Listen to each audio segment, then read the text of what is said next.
You're on the spot, so I wasn't expecting this. She's good at that. As a visitor. Yeah, I met the lady, Joanna, Joanna, I can remember, yesterday actually. I was in quite a long chat. Then she invited me to this event. We had a talk about, I think the issues, my understanding for this is because of what is happening in society. Not just in London, objectively, just across the country, young people are actually killing each other, and with knives, which is cold blood, and then with guns or all sorts of different things. And the problems are, people are thinking the government has got, I think, my understanding, Joanna and this group, you're going to steer, it's a steering group, with a view to take the matters to the government to resolve the issues. So I said to Joanna, I have a different view. I'm a social worker by profession, and so I can speak from the parenting side of it, and then the society issues that young people can't have any control whatsoever. And I have due respect to Jean, which in the 70s, things were very different. And my understanding is children were being brought up in this nuclear family where there's a father and a mother. And father goes to work and mom stays at home to look after children. And wonderful children, which one of my issues about young people, which I advocate for sometimes. You mentioned that your children, 3 of your sons, were very active in terms of social life, aspects of life. It was not just go to school. And you mentioned one was in a rock band, which is my favorite, myself. And then the 2 were in a rock band, and the other one is a motorbike. And so you've got 3 wonderful children, dad in the house, mom cooking, and they go off to a rock band, which is a stress-free level. They're preoccupied with thinking about music and other things. But in our current society, you haven't got that. A lot of children, over 50%, they come from single households. And over 50%, they are from immigrant families, not just Africa, not just Caribbean, but Eastern Europe. And then you sit down on the television, you listen to the news, and the negativity of the terms around ethnic minorities, immigrants, all aspects. Right, with good parenting in the house, you can hold your child as much as you do, but perhaps that is 10%, my view. It's 10% what you influence your child at home and what the society has. And your child stays at home, you love them, you cuddle them, but the minute they step out, they are in a primary school, and I deal with a lot of bullies in primary school, believe me or not, and little children, they're bullies. And this is the current times, Jim, that we're living in, where children are horrible to each other. And perhaps those days, I even myself, we were playing hopscotch, you go outside and play with anybody. I didn't need to know your name or anything, you just don't play with other children.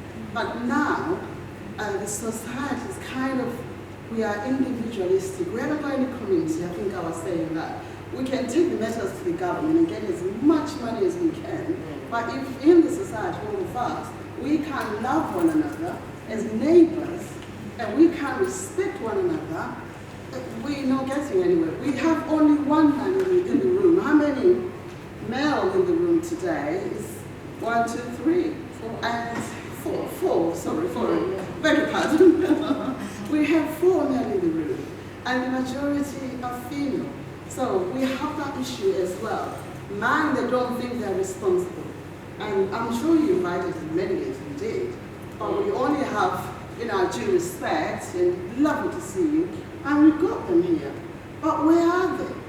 And we talk about mainly the people that are committing this crime are boys. And I know that females are drawn into it, and there's sexual exploitation, there's all sorts of different exploitation that you just freak out and you're thinking, hey, what's going on? What's going on? So the issue of parenting is one aspect, perhaps it's 2% of that. which is an issue obviously. We need to teach children to love. And if you don't love each other in the house, how could you possibly love a stranger? That's what I'm saying, because there are bullies there. They think they're better than the others, and this one is that. All sorts of different things. When I'm out there, I'm thinking, hell no. I always, say it as it is when I'm out with the young people that, get life. So we need, I think, to get to the bottom of children need to get to learn to have a life when they are young. Of course it starts from home. Of course it's mum and dad, but where do we close the gap where there's no dad? It is what it is. The situation is children are being brought up in single household. So we can't blame mum, and also we got depression, and also do you realize how much drugs are on the streets? I didn't know drugs. I was taught by a 10-year-old to see powder, to see anything else. A 10-year-old child they have access to drugs on the street. And I was in Bexley Heath, I think 2-3 weeks ago, waiting for a bus, and then these young people, 1 minute they were talking to each other, the other minute they were battering this one child, and he was on the ground, and all the adults around here, pastor here, all the adults were like looking there, looking there like, oh my God. Should I go? Because of my job, sometimes I just go. When people are killing each other, I'm like, oh, should I go? I was just going there, and thank God this other man just went in and just grabbed this young man. So I think if we are talking about why are we teaching our children material things, that's another issue. And too much money. They want too much money, too much pocket money, too much design out of fashion, and they don't know how to wear just simple jeans from Primark, which is the cheapest. But you have to buy your children something with all sorts of different names that I don't know about. So it's where do you draw a line? You can parent them, but if you give them too much money, and then you got depression, you got mental health problems, which nobody talks about.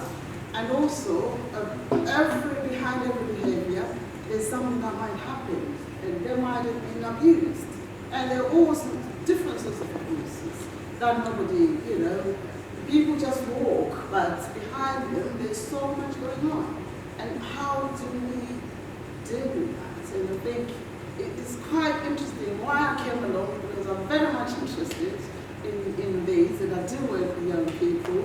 And from a lot of adults' perspective, they kind of blame the children, blame the parents, and blame whatever. But if you're living in this current society, where single parents they are expected to work, and you're going to have to drop your child in nursery school, rush to go to work. Sometimes I'm like, oh my gosh, a baby goes to the nursery school when childminding, when they're 2 years old. Well, not even 2, 1 year old.